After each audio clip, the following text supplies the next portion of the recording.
Assalamualaikum warahmatullahi wabarakatuh. Alhamdulillahirabbil alamin. Wassalatu wassalamu ala asrofil anbiya'i wal mursalin sayyidina wa maulana Muhammadin wa ala alihi wa sahbihi ajmain. Salam rahayu, salam sejahtera untuk kita semuanya. Salam, Om Swastiastu, Namo Buddhaya, salam kebajikan, Wai Dedang Tien.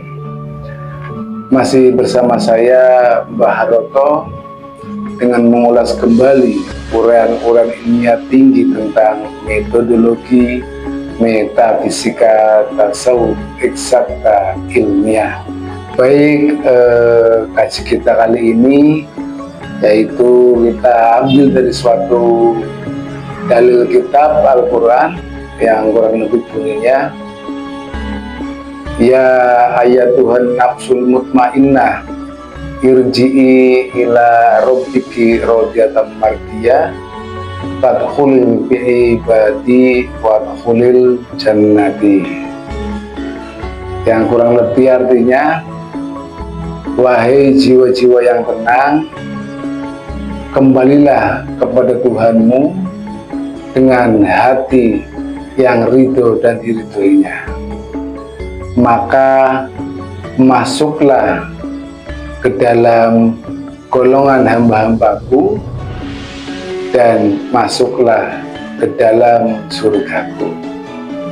Nah, ini adalah salah satu dari Al-Quran yang kurang lebih di Al-Fajr 2730. Nah, artinya hanya jiwa-jiwa yang tenanglah, kemudian dan dengan hati yang telah diridho dan ridhoilah, kita bisa berkesempatan untuk kembali pulang ke hadirat Tuhan Yang Maha Esa.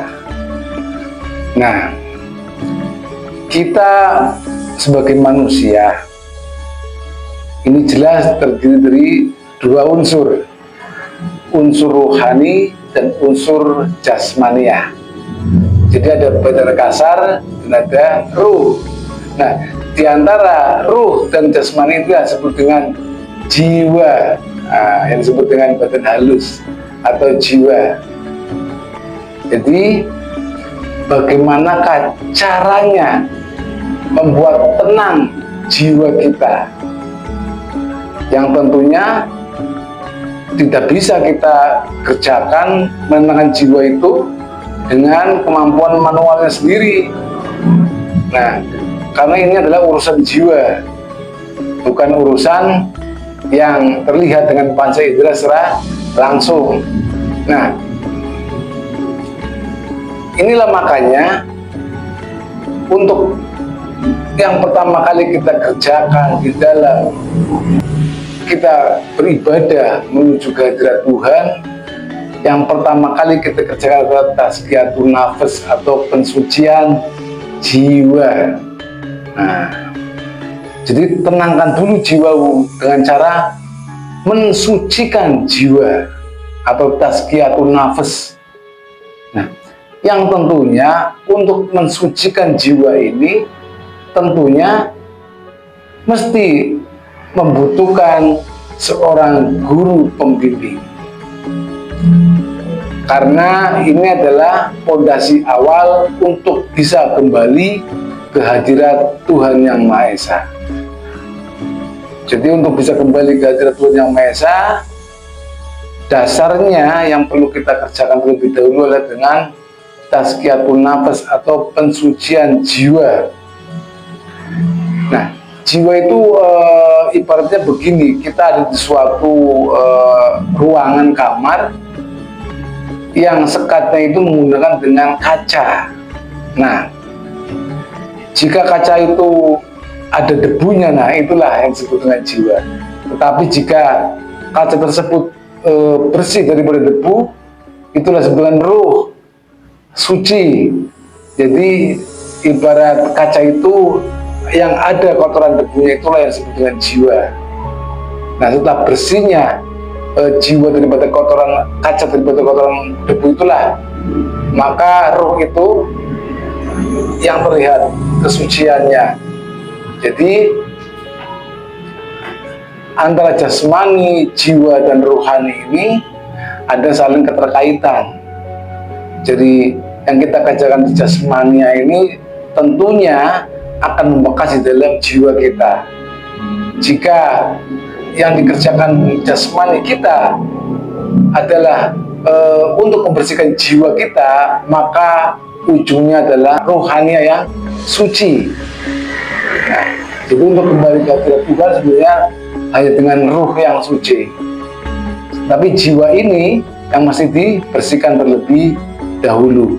Nah, apa yang ada di dalam komponen jiwa, yaitu catatan karma-karma kita, baik yang terdahulu ataupun yang sedang kita kerjakan. Ini yang perlu kita bersihkan terlebih dahulu. Ini yang pertama. Kemudian maka masuklah ke dalam bagian daripada hamba-hambaku. Artinya hamba-hamba Allah Ta'ala adalah hamba-hamba yang beriman. Jadi apakah sudah masuk dalam golongan hamba-hamba orang yang beriman? Sedangkan orang yang beriman itu di Asy-Syura 52 adalah orang yang telah mendapatkan nur iman dan nur kitab. Jadi orang yang dalam golongan hamba-hamba Allah Ta'ala adalah orang yang telah mendapatkan penanaman nur iman dan nur kitab. Karena ini untuk kembali ke hadirat Tuhan.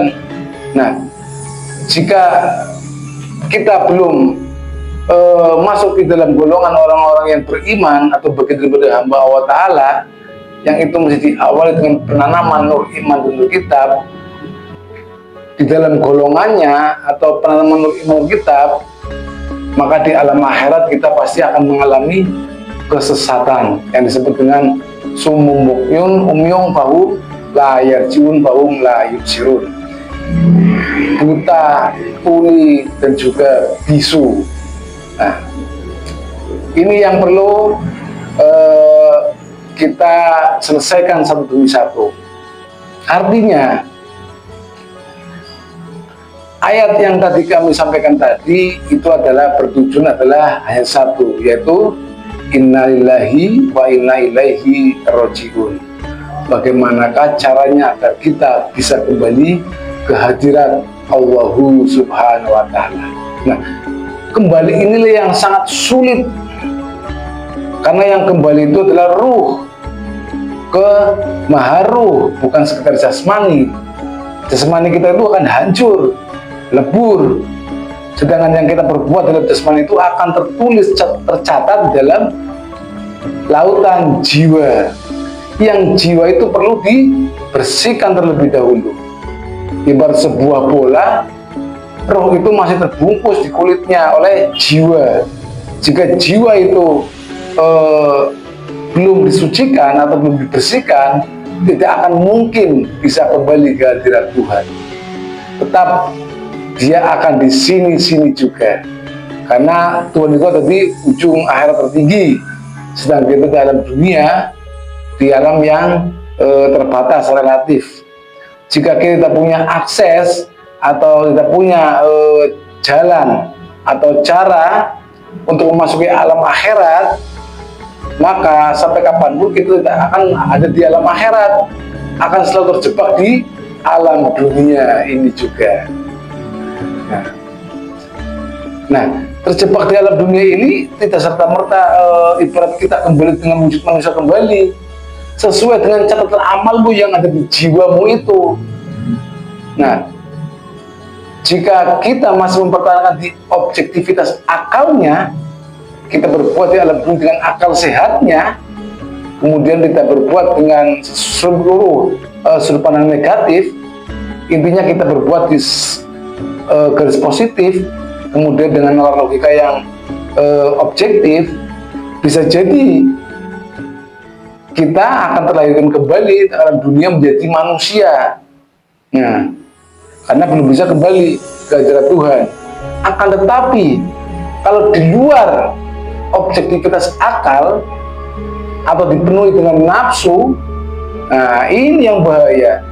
Maka di giliran kembali kita akan mengalami perubahan wujud yang di situ ada alam hewani sebagai binatang atau nabati atau juga bendawi. Nah, ini adalah alam-alam di bawah kesadaran. Jadi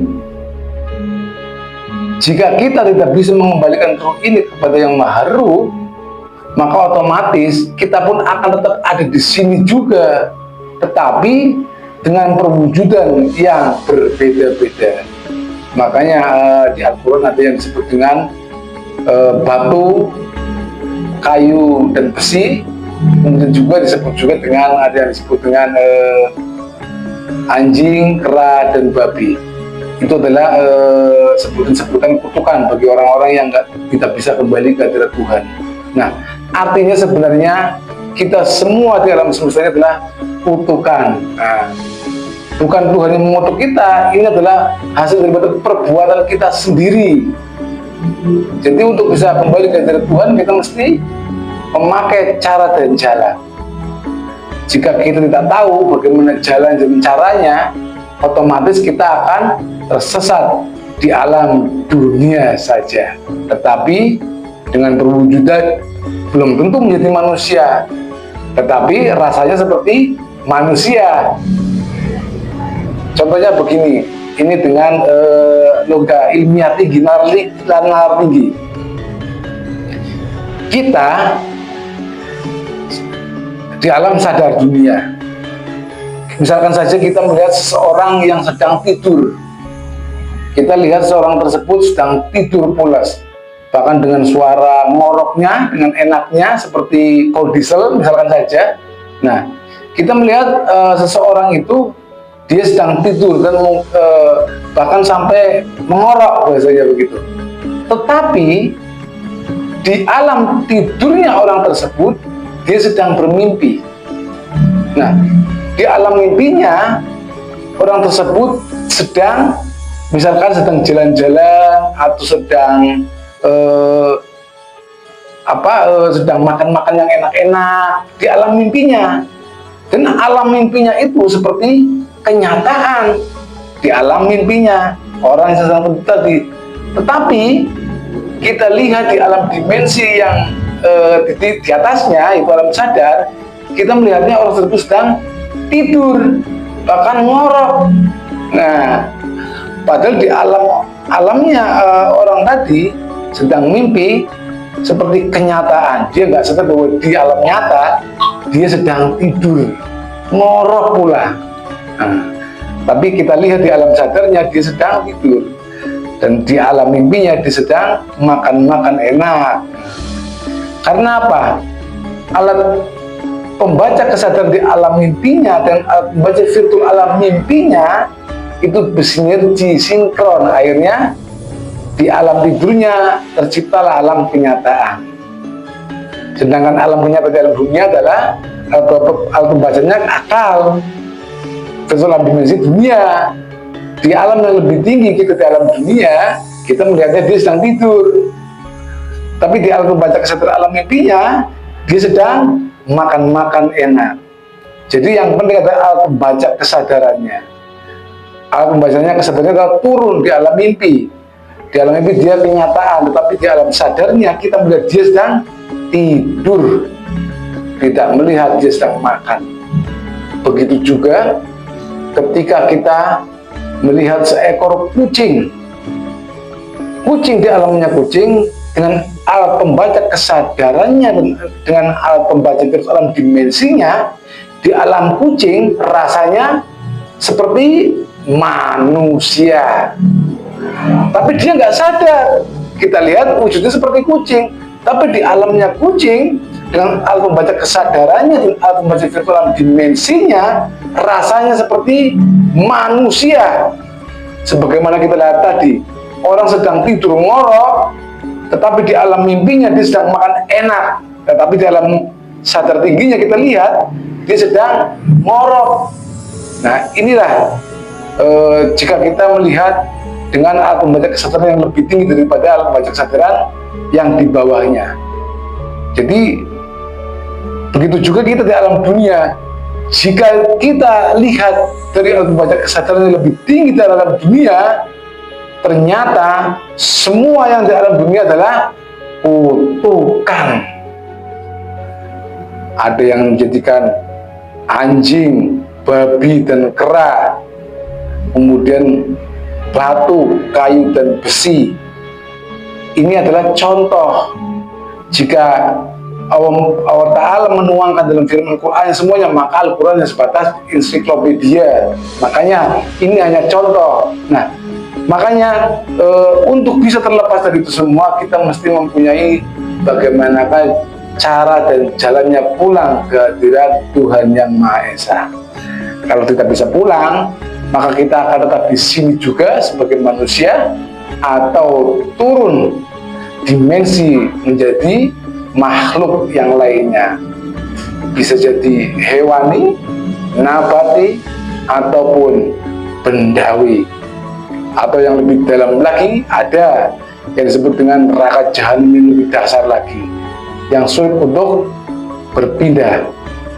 Nah, inilah pentingnya kita kembali ke hadirat Tuhan dengan menenangkan jiwa-jiwa kita melalui pembersihan tazkiyatun nafas, pensucian jiwa.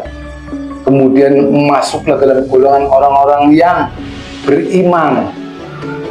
Ternyata orang-orang yang beriman adalah orang yang telah mendapatkan nur iman dan nur kitab. Kemudian melalui bimbingan seorang guru untuk bisa memasuki alam untuk kita kembali ke hadirat Allah Subhanahu wa Ta'ala melalui metodologi yang waris dan mutlak. Barulah kita bisa kembali ke hadiratnya. Nah, inilah pentingnya belajar metodologi. Metodologi itu untuk kita bisa kembali ke hadirat Tuhan. Dan juga selama kita di dunia, ibadah kita itu akan tersambung akan Allah Ta'ala. Jadi tidak mungkin kita bisa beribadah secara manual, membersihkan diri kita secara manual dengan kemampuan sendiri tanpa berdasarkan bimbingan seorang guru. Yang guru ini mesti sama dengan gurunya para nabi dan para rasul.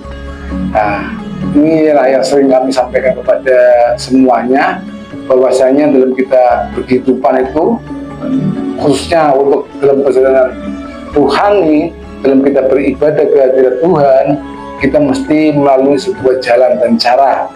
Ini yang kami sebut dengan metodologi yang waris dan mutlak dan sesuai beserta dan rukun dan syaratnya. Agar apa sih? Agar kita bisa kembali ke hadirat Allah Subhanahu wa Ta'ala. Jika tidak bisa kembali, pilihannya yang sudah kami sampaikan tadi. Bisa jadi engkau akan kembali menjadi perwujudan yang lain, anjing, babi, dan kera, ataupun bisa jadi hewani, nabati, atau batu, besi, dan kayu, sesuai dengan amal perbuatan kita semua yang ada di dunia ini. Jadi sebaik-baik amal adalah amal beserta dengan ilmu mengenal Allah Ta'ala. Begitu juga sebaik-baik ibadah. Sebaik-baik ibadah adalah ibadah yang disertai dengan ilmu mengenal Allah Ta'ala. La yasiu sholatu bil ma'rifat. Tidaklah sah salat seseorang tanpa ilmu mengenal akan Allah Ta'ala. Demikian ya yang kami sampaikan pada kali ini. Dan ini adalah tentang praktek Tarekat Naqsabandiyah Kholidiyyah Nusantara. Salam kerukunan umat beragama, salam kebahagiaan agama tauhid, salam ta'lim ma'rifat, illahi anta maksudi wa ridha matlubi. Wassalamualaikum warahmatullahi wabarakatuh.